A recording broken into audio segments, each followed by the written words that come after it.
भाव की जो बात की जाती है वो है और क्यों ज़रूरी है आगे की जनरेशन को भी जुड़ने के लिए। और इसके पीछे उद्देश्य ये था कि हिंदू राष्ट्र, वो गजबा हिंद की बात करते हैं, आप आरएसएस हिंदू राष्ट्र की बात करती है, ये तो है डिफरेंस। ये वाले भी तो मुस्लिम हम जब पाकिस्तान विभाजन हुआ है तो हमारी फैमिली कई जगह पर रही, आगरा में भी रहे हम लोग, जयपुर में भी रहे। और सुबह सुबह झूठ बोलता थी, माता जी ने कहा। माता जी ने कहा। मेरी माँ की ये बात मुझे चुभी। वो प्रातः आते थे, आवाज़ देते थे, चावला जी, तो मैं भी उठ जाता था। एक दिन मैंने उनसे कहा कि आप चलो, मैं आ रहा हूँ। मैं गया नहीं शाखा पर। प्रभु चावला जी यहाँ पर अनेक एक्टिविटीज, सोशल एक्टिविटीज में जुड़े हुए थे। रामलीला कमेटी के वो महामंत्री रहे हैं और उन्होंने यहाँ पर रामलीला के अंदर लक्ष्मण का पाठ किया। प्रभु चावला जी ने? हाँ, प्रभु चावला जी ने। साथ में उन्होंने भगत सिंह का रोल इस प्रकार का किया कि आज तक लोग याद करते हैं प्रभु चावला को। आते हैं छोटा सा ऑफिस। जागो, उठो जागो, लक्ष्य की प्राप्ति तक रुको नहीं। हाँ। बिल्कुल सही बात। आप देख सकते हैं इधर प्रभु चावला जी दिखाई दे रहे हैं और इधर संस्थापक। काफी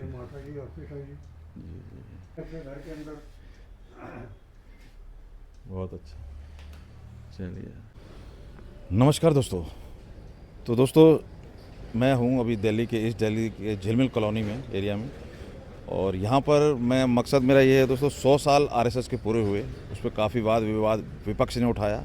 जैसे झंडे के ऊपर कि उन्होंने झंडा नहीं लगाया और बहुत सी चीज़ें कि ये लोग किस तरीके से अंग्रेज़ों से मिले, बहुत सी चीज़ें विपक्ष द्वारा फैलाई गई। वहीं पर मोदी जी ने जो भाव है, जो त्याग है आरएसएस का, जो कि एक राष्ट्रीय स्वयंसेवक संस्था है, जो कि सरकार से इसका कोई लेना नहीं, अपने आप में एक संस्था है, किस तरीके से लोगों को जोड़ा गया। 1925 में इसकी स्थापना हुई। शून्य से एक शतक बने, शून्य से एक शतक बने, अंक की मन भावना, भारती की जय विजय हो, ले हृदय में प्रेरणा।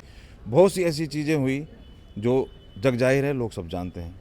तो आज मैं यहाँ पे इसलिए हूँ, हमारे साथ हैं सीनियर सत्यपाल चावला जी, इंडिया टुडे के अंदर एडिटर इन चीफ रह चुके हैं प्रभु चावला जी। उनके बड़े भाई हैं सत्यपाल चावला जी, और आरएसएस से ये भी काफ़ी दिनों से जुड़े हुए हैं। तो आरएसएस के बारे में मुझे थोड़ा सा गहन अंदर जानने के लिए कि लोग जो जुड़े हुए हैं पहले से, वो एक्चुअल में क्या अंदर मतलब सोचते हैं, भाव रखते हैं, और किस तरीके का इसमें वो लोग इतने, क्योंकि काफ़ी टाइम से लोग जुड़े हुए हैं, अभी मैं जानूंगा कब से जुड़े हुए हैं और कैसे देख रहे हैं, और क्यों नौजवानों को वो सारी चीज़ें जाननी समझनी चाहिए।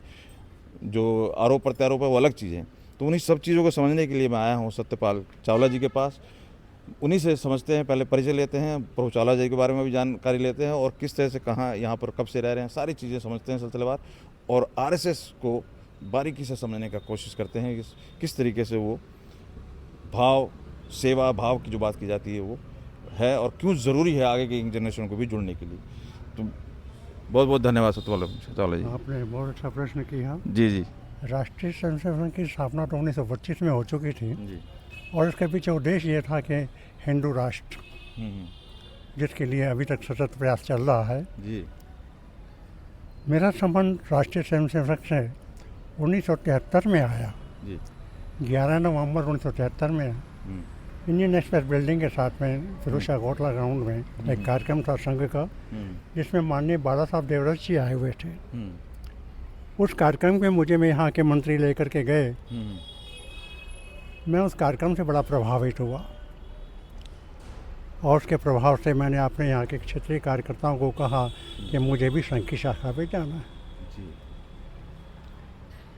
मुझे प्रातःकाल आकर के उठाया करते थे हमारे यहाँ के क्षेत्र के जो गणनायक थे, धर्मवीर जी छाबड़ा। उनका बड़ा प्रयास रहा मुझे संघ में जोड़ने का। वो प्रातः आते थे, आवाज़ देते थे, चावला जी, तो मैं भी उठ जाता था। एक दिन मैंने उनसे कहा कि आप चलो, मैं आ रहा हूँ। मैं गया नहीं शाखा पर। मेरी माँ ने कहा, अरे सतपाल, तू सवेरे सवेरे झूठ बोल रहा है। मैंने कहा ऐसा क्या हो गया? कहने लगे वो धर्मवीर तुम्हारे को उठाने आया था शाखा पर जाने के लिए, तूने उससे कहा कि मैं आ रहा हूँ, तू गया नहीं और सुबह सुबह झूठ बोलता है तू। माता जी ने कहा। माता जी ने कहा। मेरी माँ की ये बात मुझे चुभी और मैंने आगे से ये बात कहना बंद कर दी, चलो मैं आ रहा हूँ। मैं आ रहा हूँ तो आ रहा हूँ, नहीं आ रहा तो नहीं आ रहा। ये एक स्वभाव मेरा मेरी माता जी के कारण से बना। हम जब पाकिस्तान विभाजन हुआ है तो हमारी फैमिली कई जगह पर रही, आगरा में भी रहे हम लोग, जयपुर में भी रहे, लेकिन अंतोगत्वा आकर के हम झिलमिल में आकर के बस गए 1959 में। प्रभु चावला भी छोटे भाई थे, बड़े भाई साहब रामलाल चावला जी, मेरी छोटी बहन थी कौशल्या, और माता जी और पिताजी, हम यहाँ पूरा परिवार यहाँ रहता था। तो सबसे ज्येष्ठ आप ही, मतलब सबसे बड़े भाई मेरे से बड़े भाई रामलाल जी चावला वो दिल्ली यूनिवर्सिटी में थे। अच्छा। बड़ी मेहनत की उन्होंने भी, और हमारे पिताजी ने भी बहुत मेहनत की हमारे को पढ़ाने लिखाई में। हमारे पिताजी प्रभु को कहा करते थे, मैं तब जानूंगा जब तुम्हारा नाम दुनिया में लोग लेंगे। प्रभु चावला जी को? हाँ। ऐसा क्यों? उनसे अपेक्षा थी उनको। ओके। वो प्रभु चावला क्रिकेट के बड़े खिलाड़ी थे। अच्छा। क्रिकेट का शौक़ रखते थे। एक दिन पिताजी की तबीयत खराब हो गई, उनको हॉस्पिटल में मैं दाखिल करा करके आया। ये कहने लगा ये मुझे बैट चाहिए। ओके। अब बैट चाहिए, वही पिताजी हॉस्पिटल में हैं। कहने तो क्या हुआ, ठीक हो जाएंगे, बच्चा बुद्धि। हाँ। मुझे बैट लेके दो। तो मुझे पिताजी ने कहा कि इसको बैट लेके दे दो तो मैं ठीक हो जाऊंगा। ये प्रभु का काफ़ी संवाद रहा करता था पिताजी के साथ में। तो उन्होंने कहा कि मैं तभी जानूंगा जब तुम्हारा नाम लोग लेंगे। और आज जो कीर्ति प्राप्त की है वो पिताजी की प्रेरणा से। वो हमें कहा करते थे कि आप अखबार ज़रूर पढ़ा करो। अखबार पढ़ने के लिए हमें प्रेरणा देते थे पिताजी, और हमसे कभी कभी पूछते भी थे आज क्या पढ़ा। सही बात। पढ़ा भी है या नहीं पढ़ा। नव टाइम्स मंगाया करते थे उसको भी।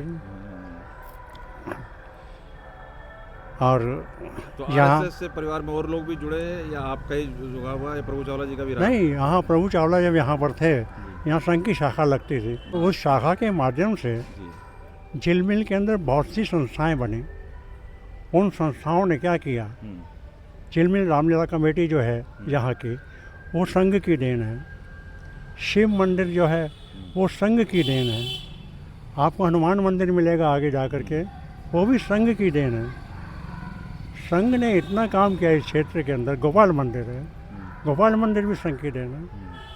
विश्व हिंदू परिषद के माध्यम से मैंने स्वयं, मेरे पास विभाग का मतलब दायित्व था, सारे जमुना पार के मंदिरों के अंदर हमने विश्व हिंदू परिषद को पहुँचाया।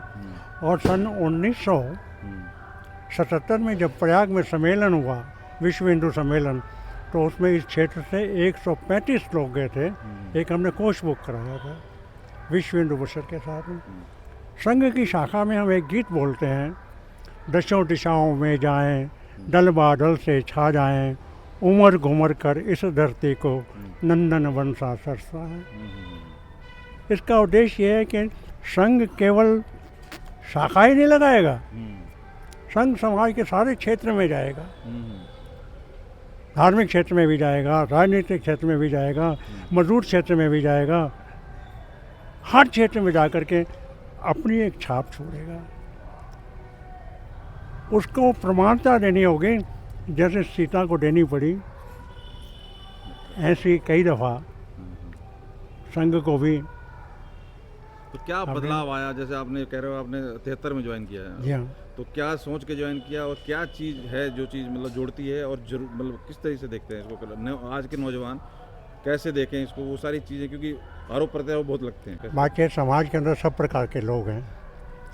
जो संघ के नज़दीक आए वो तो समझ गए, लेकिन जो दूसरे खड़ा हुआ देख रहा है, पता नहीं क्या कि संघ वाले क्या कर रहे हैं। हाँ, वो तो ये कहते हैं जी ये तो हिंदू मुस्लिम वाला कुछ। संघ ने जो कुछ किया आज प्रत्यक्ष दिखाई दे रहा है जी। देश के अंदर राम मंदिर बना, जी। भव्य राम मंदिर बना, ये संघ की देन है। आज जो बदलाव दिखाई देता है हमारे को देश के अंदर, एक लोगों के अंदर दिखाई देता है कि अब भारत कहीं तरक्की कर रहा है, ये संघ की देन है। गुरु की बात हो रही है। प्रधानमंत्री मोदी जी जो हैं वो संघ की देन है। संघ के स्वयंसेवक थे, संघ के प्रचारक थे, आज दुनिया में उनका नाम है और उनके कारण से देश भी। मेरे जैसों का तो ये मानना है कि बिना आरएसएस संघ के बीजेपी का कोई नेता बन ही नहीं सकता, कुछ मतलब आगे ऊंचाई ऐसा पे पहुंच ऐसा नहीं है, है। ऐसा नहीं क्योंकि है। आरएसएस मुझे लगता है कि उसका विस्तार ज़्यादा है पूरे हिंदुस्तान में बीजेपी के कंपैरिजन में। बीजेपी बिल्कुल, है? ये तो ठीक है। आपके जो मन में विचार आ रहा है, उठ रहा है, ऐसा है। हाँ लेकिन संघ के अंदर आकर के तपाया जाता है उसको। जी। तपने के बाद में जा कर के उसको कहीं राजनीति के क्षेत्र में भेजते हैं उनको। संघ में ऐसे नहीं भेजते राजनीति लेकिन के। बहुत है जैसे हैं आप लोगों ने भी काफ़ी तपस्या की और सामाजिक तौर पे कार्य किया, जुड़े, बिल्कुल। तो वो चीज़ें क्या बदलाव लाई आपके जीवन में और लोग क्यों जुड़े, जरा उसके ऊपर है। मेरे जीवन में बदलाव आया, मुझे भी एक बार मौका मिला कि आप राजनीतिक क्षेत्र में जाइए, लेकिन मैंने कहा नहीं, मैं धार्मिक क्षेत्र में जाऊंगा। विश्व हिंदू परिषद में मैं गया, जी। संतों के साथ में मेरा काम था, संस्कार भारती का काम, लोगों के अंदर संस्कार, छोटे छोटे बच्चों के अंदर, उस क्षेत्र में मैंने काम किया। आज की तारीख में मैं इतिहास संकलन योजना समिति का पूर्वी विभाग का अध्यक्ष हूँ। उसके नाते इतिहास की बात करते हैं हम लोग कि आखिर ये जो इतिहास जो हमें पढ़ाया जा रहा था या हम पढ़ाया जा रहा है, उसके अंदर बहुत खोज की हमने। अब आपको मैं बताता हूँ, ये हनुमान मंदिर जो है यहाँ पर शाहदरा का, आप कभी गए होंगे छोटे बाज़ार के अंदर, ये 400 साल पुराना है। इसके सामने बड़ा ठाकर द्वारा है, जहाँ पर गुरु गोविंद सिंह जी की तलवार अभी भी रखी हुई है। वहाँ जब आए थे, वो ठहरे थे, तो उन्होंने अपनी तलवार वहाँ पर के पुजारी को दी थी। तो मेरे पास वो जाए तो है।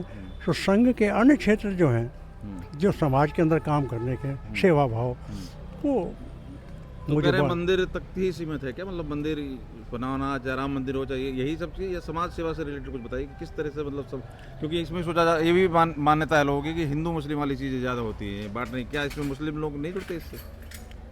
नहीं, ये तो मान्यता गलत है। हाँ। संघ जो है निस्वार्थ भावना से, जैसे मैंने आपको आती है, हाँ। जैसे मैंने आपको बताया, दशों दिशाओं में जाएं, दल बादल से छा जाएं, उमर घूमर कर इस धरती को नंदन वन सा सरसाएं। हमारा उद्देश्य तो यही है कि हर क्षेत्र में जाना है, सेवा भाव से जाना है। राजनीति के क्षेत्र में भी हमारे दिल्ली के अंदर विजय कुमार मल्होत्रा हुए, जिनका अभी देहांत हुआ। एक मानवीय हस्ती थी, केदारनाथ साहनी जी थे। यहाँ पर मनोहर लाल सोंडी एक एमपी आए, जिन्होंने आईएएस को छोड़ करके उसको ज्वाइन किया था। उनका सुभाष चंद्र बोस के नाम में जाना जाता है। राजनीति के क्षेत्र में भी बहुत होता है, इसलिए ऐसा नहीं कहा जा सकता कि भाई। तो आप तो काफ़ी पुराने हैं, 73 से बता रहे हैं आप जुड़े हैं, तो नेहरू जी का भी आपने टाइम देखा, इंदिरा गांधी का भी, राजीव गांधी का तो आपने भी देखा, तो कैसे देख रहे हैं इन लोगों का रवैया कैसे रहा आरएसएस के प्रति? जैसे आज के जो नेता हैं इनके, जो बयानबाजी करते हैं कि हम आरएसएस को बंद करा देना चाहिए, तो ये इन्होंने अंग्रेजों की मुखबरी, मतलब इस तरीके की कैसे कहते हैं? जैसे इसमें मेरा मानना ये है कि देश के अंदर जो भी प्रधानमंत्री आया, उसने अपने अनुसार और सब कुछ करने की कोशिश की।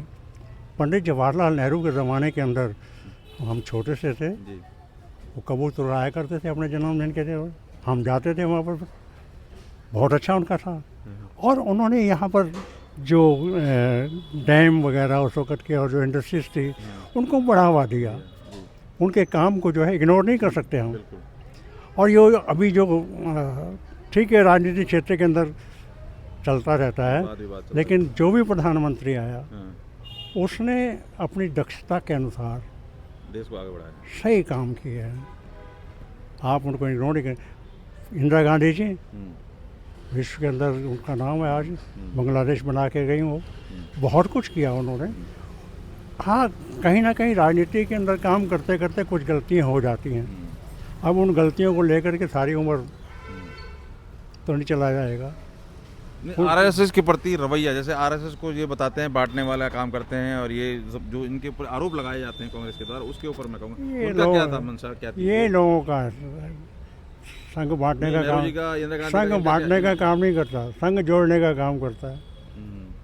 संघ के स्वयंसेवक किसी से ये नहीं पूछते तो कौन कौन सी जात का है,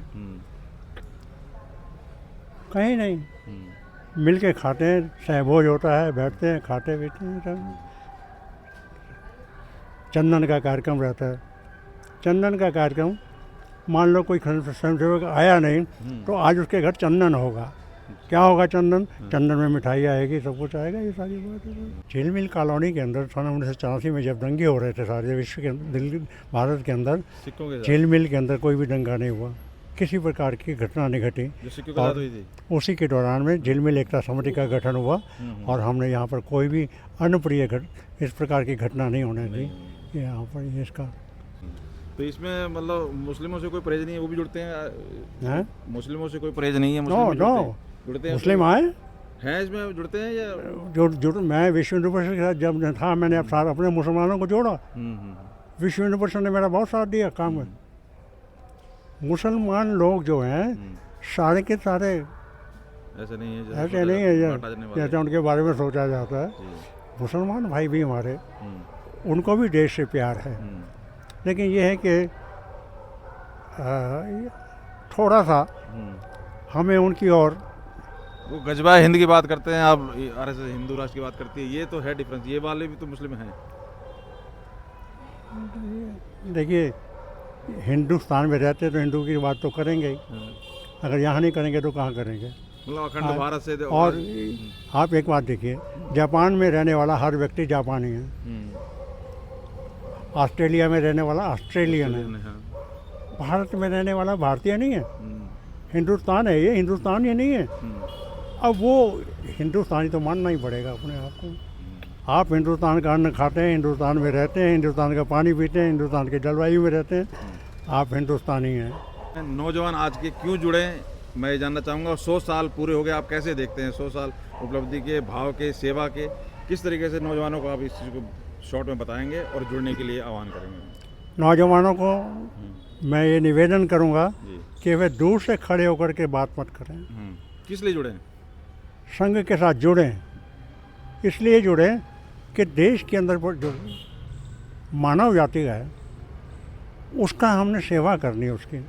मैं आपको एक उदाहरण देता हूँ। जब ये कोरोना हुआ, इस देश के अंदर कोरोना आ गया, अमेरिका के अंदर बहुत सारी कैजुअलिटीज हुई। मेरी भांजी वहाँ पर रहती है अमेरिका के अंदर, डॉक्टर कमलेश। उसने मुझसे कहा कि मामा जी ये कोरोना कहाँ से आया?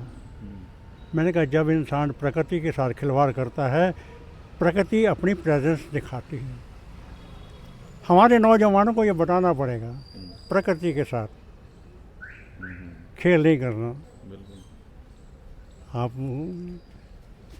पौधे लगाइए, वृक्ष लगाइए, ये काम कीजिए।